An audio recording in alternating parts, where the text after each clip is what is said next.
now like to introduce to you two legends of the game. Firstly, we'll get this one over with quite quickly. A regular visitor here in the 1904 Lounge, former Tiger, Dean Windass. Get this over quickly. And along with Dean tonight, we have an ex-player from our opposing team, the Owls, who in over 300 appearances scored 149 goals. And back in 1990, we lost 5-1 against Sheffield Wednesday. This man scored 4 of them. Please would you put your hands together for former England international, David Hirst. Thank you. David, you played 3 times for England, didn't you? And you scored 1 goal. Who was it against? Brazil? Italy? No, the other world force in football, New Zealand. No. Just the one? Just the one, yeah. In actual fact, you mentioned three games there, yeah. And 1 goal. It's actually 1.5 games and 1 goal. Oh, right. Because I played 3 half games.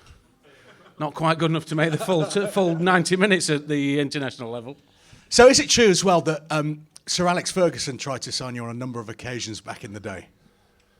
Yeah, but I like to keep that quiet, to be fair. Do you want me to tell you? Okay. It did. It was back in the days when a British transfer record was about £4.5 million. That was before Alan went and Stan and all them. And that was the offer that he made for me. Trevor Francis was the manager at Sheffield Wednesday at the time. I remember it very well that he was the manager at the time because he was the one that turned it down. I get asked quite a few times, would I have gone to Manchester United? And the way I answer the question is they offered £4.5 million for me.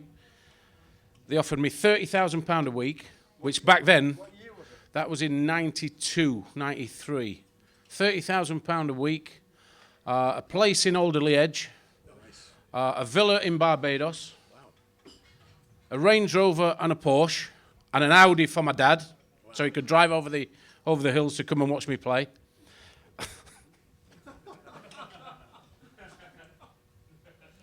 But to be fair, if I'd have signed for them, I wouldn't be able to come to the KC Stadium and watch a great game like tonight's game. So happily, Trevor turned it down, and I'm still trying to work for a living.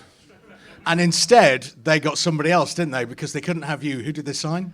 I normally say it when I do a bit of after-dinner speaking, is there any Manchester United fans in? But I'll not say that tonight because most Manchester United fans do owe me a drink. From the time that they made the bid of £4.5 million and Trevor turned it down, they turned their attention to another guy that, to be fair, I don't think was as good as me. Probably wouldn't have scored as many goals as me. You probably know him as Cantona. I don't know. So they ended up buying Eric Cantona that was on loan, on trial at Sheffield Wednesday at the time. They bought him, helped him to a couple of titles, I believe. And about 3 weeks after this situation, I was injured for a change. Not bitter then? Twisted, very twisted, yes. Yeah. So tell me, how often do you get to see Sheffield Wednesday these days, David? I watch Sheffield Wednesday every home game. This is probably the 4th away fixture ever. Oh, right. Apart from when I played, obviously. No, ever, probably. Yeah. But I watch them every Saturday at home, every other Saturday at home, should I say. And at this moment in time, we're not a bad side, I must admit. It's one of the sides that I've been watching and I've enjoyed watching. You know, even games that we've got beat, I've actually come away with a bit of a smile on my face because I've enjoyed the game. You know, we are playing quite attractive football these days. And you've come up as a dark horse because you've been mid-table for a while and then all of a sudden a string of results, top 6. And if you win tonight, you're 6 points clear of 7th place. That's right. I mean, you say dark horse. I was saying this over the last month. You know, nobody's really shouted about Sheffield Wednesday getting involved in the promotion race. But of the last couple of weeks, people have been mentioning it. We got beat at Preston and we drew against QPR. So I wish people had stopped mentioning it. Then we can get on nice and sneaky under the radar and claim 3 points tonight and jump up that on the table. So, Dean, what do you think about dark horses Sheffield Wednesday?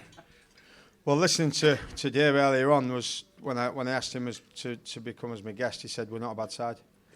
They play a different formation, which Dave sort of will explain to the people. But I think that we're on a great run at the minute. Yeah. We're not playing brilliantly, Dave. We're not playing brilliantly, but we're getting results. And we stand here every weekend, don't we, saying, well, does it really matter if you're playing that well when we're picking up results? We couldn't get a result away from home. Now we're starting to win away from home. We haven't lost. We've only lost one all season. So this will be a typical Yorkshire derby. I think it'll be a fantastic atmosphere. I've played in these games. I think we'll win the game, but I think it'll be the way that Dave was talking in the lounge upstairs there, just having a chat. This will be a tough game for us. Dean alluded to a different style of play from Sheffield Wednesday and that you'd put your finger on it. What is he talking about? Not so much different style of play. It's a format that a lot of teams are tending to use these days. You know, the diamond formation in the middle. We've got good rotation in the middle of the park. As I mentioned, we played attractive football this season. It comes down to that middle of the park. You know, and Forestieri dropping in there. You've got Bannon, Hutchinson, Wallace, Kieran Lee. You know, playing it, and they do change the roles around a little bit. And we've got a bit of pace. We get great deliveries into the box. But we know, hey, we've drove up tonight, and we know for a fact that this is going to be one difficult game for Wednesday to come and get a result, let alone a win. But like I say, we could surprise people. We've got guys that are scoring goals in Forestieri and Hooper. So it does make for a really good, entertaining game tonight. So you know how they're playing at the moment. Give me a score prediction, David. Do we have any Sheffield Wednesday fans in the room? I should have asked that first. There's 2 or 3. 2 or 3 will do then. That's fighting talk, Dean. What do you think?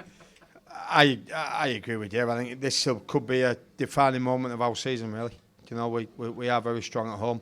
Steve will know that, like Essie just said, they're just coming under the radar. They're just starting to pick up form. People are talking about Sheffield Wednesday, which for a few years, you know, I went on loan there a few years ago, and it's a massive football club. I think we'll win the game tonight. I think it'll be a tight game. I'm looking forward to watching the game. But I'm going to, I never get it right anyway, but I hope we'll win the game. I'm going to go for a 3-1 win. So he's going 3 summit. I think there'll be goals in it. I think, 3-1, 3-2. Either way, it could go either way, I think. Like I say, I think it'll be an entertaining game. I know, well, I'm sure that both teams will get goals. Yeah. That is for sure. One final thing, Dean. When Hirsty was on about the house in Alderley Edge and the villa in Barbados and the 3 cars, yeah. How much faster was your heart going? Well, I got one off, when I signed for City, I got one on Ezel Road, which was a council house, and a motorbike. No, listen, you know, I've known Dave a lot of years, and you know, I watched him play as a young kid. You know, and you know, the proof's in the pudding. He knows where the back of the net is, and you know, as goal scorers, you know, you don't get them like they are now. You know, and you know, as you say, when you're playing football, you know, you enjoyed your football. Your teammates trusted you. You know, they trusted me. They trusted him.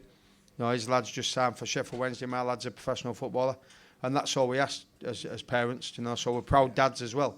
You know, but it's not about us anymore. It's about our children, and as you say, we've been good friends. But hopefully, we can win the game tonight. I'm sure I'll have a couple of beers anyway without. I'm surprised. I would not be surprised. Ladies and gentlemen, please would you thank our 2 guests tonight. Thank you for being here. Firstly, Dean Windass, and our special guest tonight, David Hirst. Thank you, David. I was kidding about the 30 grand, the cars, the houses. That was all a joke, honestly. Of course it was. He's only just clocked that we're being filmed. Thank you, gentlemen.